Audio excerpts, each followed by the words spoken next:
Assalamualaikum warahmatullahi wabarakatuh. Baiklah, di sini saya akan menjelaskan tutorial pendokumentasian asuhan keperawatan dengan menggunakan Google Form. Baik, yang pertama-tama kita buka grup WhatsApp. Kemudian kita pilih grup UGD dan klik deskripsinya. Nanti akan muncul ada 2 link. Kita pilih yang pendokumentasian asuhan keperawatan, kemudian kita klik linknya. Setelah kita klik, maka akan muncul form asuhan keperawatan pasien rawat inap. Kemudian sebagai contoh kita isi nama pasien Fitriani, kemudian usianya 27 tahun, jenis kelamin perempuan, hari rawatan, sebagai contoh ini hari rawatan yang pertama. Nah, status pasiennya BPJS. Kemudian klik berikutnya. Maka nanti kita akan diarahkan ke kategori pasien. Nah, ini pasiennya dalam kategori dewasa. Kemudian kita klik berikutnya. Kita lakukan pengkajian. Nah, yang pertama keluhan utama sebagai contoh demam 3 hari, kemudian nyeri ulu hati, nyeri kepala, mual, muntah 3 kali per hari. Nah, riwayat pasiennya, apakah pasiennya pernah dirawat atau tidak? Sebagai contoh tidak. Kemudian obat-obatan yang sedang dikonsumsi. Nah, jika ada maka tuliskan nama obatnya. Jika tidak ada, boleh kita isi tidak ada. Kemudian apakah pasiennya ada riwayat alergi, baik itu alergi makanan, obat, dan lain-lain. Kemudian riwayat psikologis dan spiritualnya, status psikologis pasiennya. Biasanya pada pasien rawat inap itu pasiennya cemas, tetapi tergantung dengan kondisi pasien jika pasien masuk ke UGD dan rawat inap. Kemudian status mentalnya baik atau tidak, apakah ada masalah perilaku atau tidak. Kemudian hubungan pasien dengan keluarganya baik atau tidak, pasien tinggal di mana, di rumah, panti, atau di tempat lain.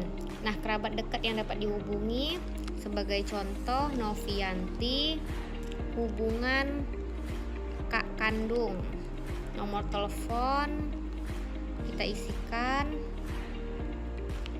Kemudian kegiatan keagamaan yang bisa dilakukan. Nah, yang dibutuhkan sama perawatan berdoa ya. Kemudian pemeriksaan fisiknya, berat badannya 55 kilo, tinggi badannya 155, tekanan darah 110/70, nadi 80 kali per menit, pernapasannya 20 kali per menit, suhunya 38,9. Muntah tadi pasiennya ada muntah ya. Kemudian pendengarannya normal, penglihatannya normal atau tidak, defekasinya normal atau tidak, miksinya normal atau tidak. Nah, jika pasiennya perempuan, kita bisa memilih pasiennya hamil atau tidak. Tetapi jika pasiennya laki-laki, untuk kategori ini bisa dikosongkan. Jika tidak hamil, HPHT-nya juga tidak perlu diisi. Kemudian keluhan menstruasinya ada atau tidak, dan laki-laki ini juga tidak perlu diisi. Kemudian keadaan kulitnya normal atau tidak, apakah ada resiko dikobitus atau tidak. Kemudian apakah pasien mengalami penurunan berat badan yang tidak diinginkan dalam 6 bulan terakhir. Jika tidak, boleh dipilih tidak. Jika iya, boleh dipilih iya. Kemudian apakah asupan makan berkurang karena berkurang nafsu makan. Nah, bisa dipilih ya. Ini pasiennya iya karena tadi ada mual. Kemudian pasien dengan diagnosa khusus. Jika pasiennya ada riwayat DM, boleh dipilih DM ataukah hipertensi atau yang lain-lain. Nah, jika tidak, boleh juga dipilih lain-lain.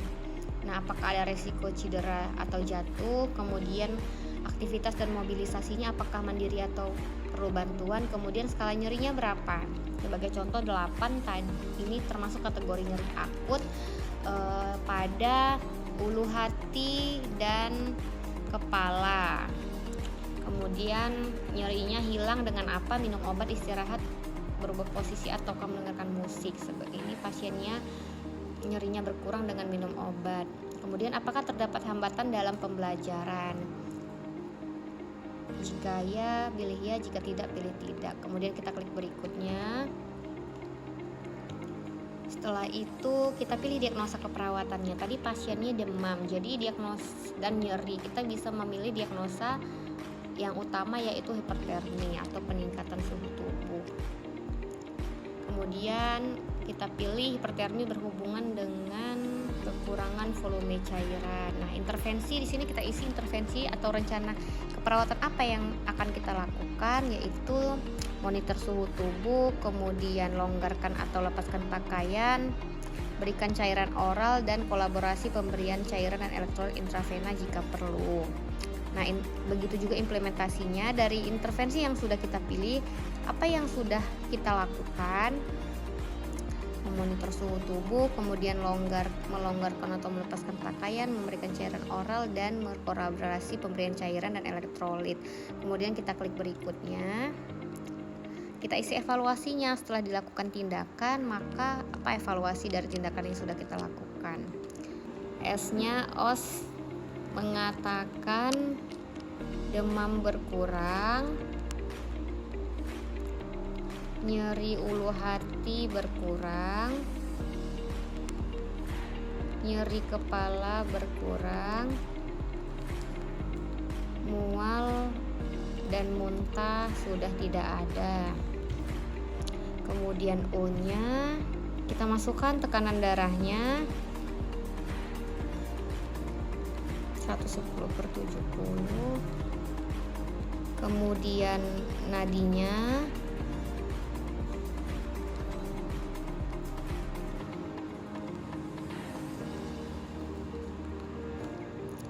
kemudian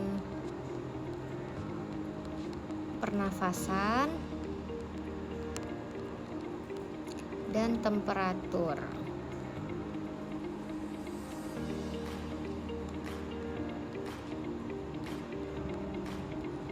Selanjutnya skala nyeri.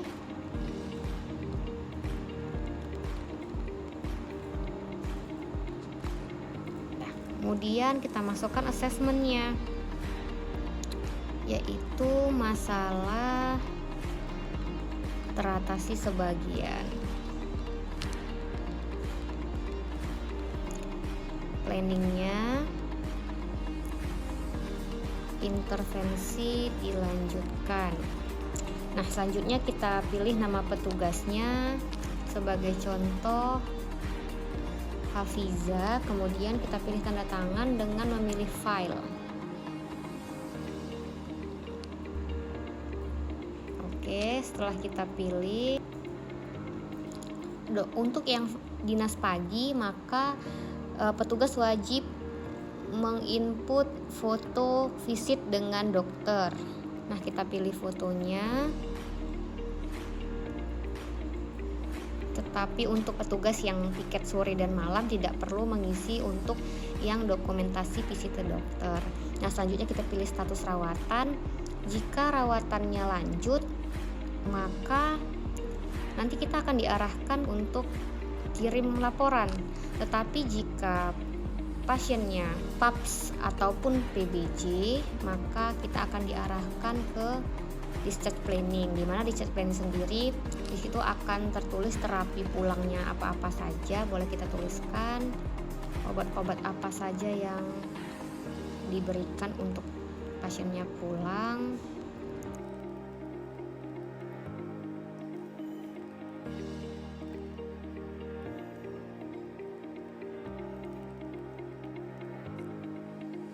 Kemudian makanan yang harus dihindari,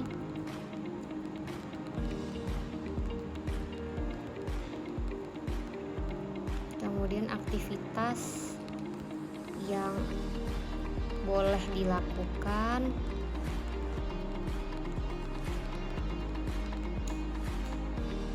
dan tanggal kontrol. Sebagai contoh,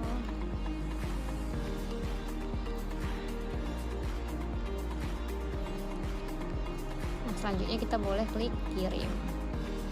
Oke, jika pendokumentasian sudah selesai dan sudah dikirim, maka akan muncul tampilan seperti ini.